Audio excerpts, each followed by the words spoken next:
ಈ ಸ್ಕಂದಮಾತೆಯ ವಿಚಾರವನ್ನು ನಾವು ಗಮನಿಸ್ತಾ ಹೋದಾಗ ಆಕೆಯ ವರ್ಣ ರೂಪ, ಆಕೆಗೆ ಇರತಕ್ಕಂತಹ ಒಂದು ಶಕ್ತಿ, ಯಾವ ಉದ್ದೇಶದಿಂದ ಆಕೆಯ ಅವತಾರ ಆಯಿತು, ಇವೆಲ್ಲವನ್ನು ನೋಡ್ತಾ ಹೋದಾಗ ಅತಿ ಮುಖ್ಯವಾಗಿ ಗಮನಿಸಬೇಕಾದಂಥದ್ದು ಪಂಚಮುಖಿ ಅಂತಕ್ಕಂತಹ ಹೆಸರು.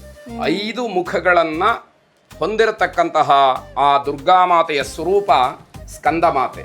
ವಿಶೇಷ ಅಂತಂದರೆ ಆಕೆಯ ಮಗನಿಗೆ 6 ಮುಖಗಳು, ಷಣ್ಮುಖ, ಸುಬ್ರಹ್ಮಣ್ಯ, ಮುರುಘ.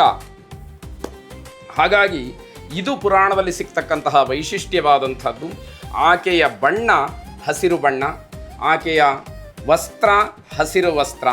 ಇದು ಎಲ್ಲೆಲ್ಲೂ ಪ್ರಕೃತಿಯನ್ನು ವಿಶೇಷವಾಗಿ ಸೂಚಿಸ್ತಕ್ಕಂತಹ ಬಣ್ಣ.